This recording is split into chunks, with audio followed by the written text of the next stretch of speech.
सोचिए, क्या कोई इमारत सिर्फ पत्थर और गारे से बनी होती है या उससे कई ज्यादा कुछ हो सकती है?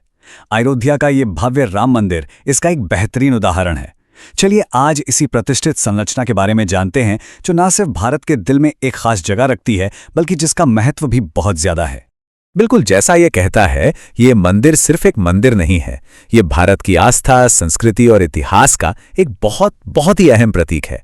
तो चलिए थोड़ा और गहराई से समझते हैं कि आखिर ये एक आम इमारत से इतना अलग क्यों है। तो सवाल ये उठता है कि इस मंदिर को आस्था का इतना बड़ा प्रतीक बनाता क्या है? जवाब सीधा है, करोड़ों लोगों की गहरी श्रद्धा। जरा सोचिए, उस जगह पर खड़े होना जहां माना जाता है कि स्वयं भगवान ने जन्म लिया था। बस यही वो गहरा कनेक्शन है जो भक्तों को इस जमीन से जोड़ता है, भगवान राम की जन्मभूमि। और इसी आध्यात्मिक जुड़ाव की वजह से ये जगह इतनी पवित्र मानी जाती है। अब देखिए, हर बड़ी इमारत के पीछे ना एक कहानी होती है, और राम मंदिर की कहानी वो तो अपने आप में एक पूरा इतिहास है।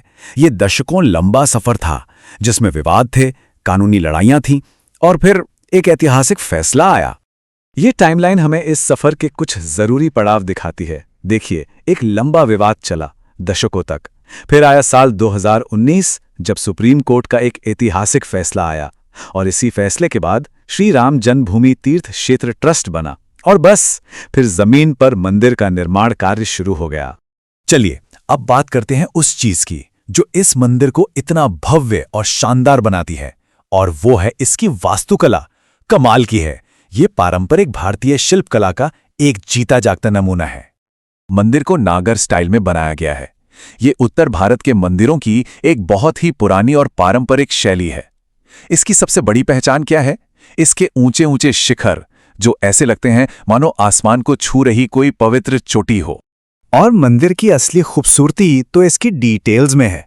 मतलब पत्थर पर की गई वो बारीक नक्काशी, वो बड़े बड़े सजे हुए खंभे और वो विशाल गर्भगृह, ये सब मिलकर इसे सच में एक मास्टरपीस बनाते हैं। किसी भी निर्माण का सबसे अहम पल होता है उसका उद्घाटन, और इस मंदिर के लिए वो पल था प्राण प्रतिष्ठा समारोह। ये एक बहुत ही पवित्र अनुष्ठान होता है जिसमें मूर्तियों में कह सकते हैं कि प्राण फूंके जाते हैं, और ये वाकई एक ऐतिहासिक मौका था।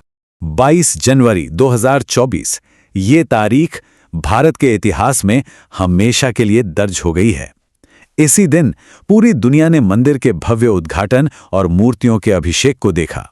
और ये कोई छोटा मोटा समारोह नहीं था, ये एक बहुत बड़ी सभा थी। सोचिए, लाखों भक्त, देश विदेश से बड़े बड़े लोग सब अयोध्या में इकट्ठा हुए थे इस ऐतिहासिक पल का गवाह बनने के लिए। लेकिन बात सिर्फ यहीं खत्म नहीं होती। इस मंदिर का महत्व इसकी धार्मिक दीवारों से कहीं कहीं आगे है।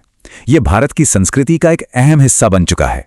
ये मंदिर ना, इसके दो रूप हैं। एक तरफ ये करोड़ों लोगों के लिए पूजा का एक पवित्र स्थान है, आस्था और भक्ति का केंद्र, और दूसरी तरफ ये भारत की सांस्कृतिक विरासत का एक स्मारक भी है, एकता और राष्ट्रीय पहचान का प्रतीक। और इस मंदिर का असर वो तो साफ दिखता है। इसने अयोध्या को एक तरह से बदल ही दिया है। अब ये एक बड़ा आध्यात्मिक केंद्र बन गया है जहां रोज हजारों श्रद्धालु आते हैं। तो अब ये आस्था, विरासत और टूरिज्म तीनों का एक बड़ा सेंटर है। तो आखिर में एक सवाल मन में आता है कि ये मंदिर आने वाली पीढ़ियों के लिए आस्था और प्रेरणा का केंद्र कैसे बना रहेगा? देखिए, ये स्मारक तो पत्थर से बना है, लेकिन इसकी विरासत तो करोड़ों लोगों के दिलों में लिखी जाएगी। अब आगे इसकी कहानी क्या मोड़ लेती है, ये तो वक्त ही बताएगा।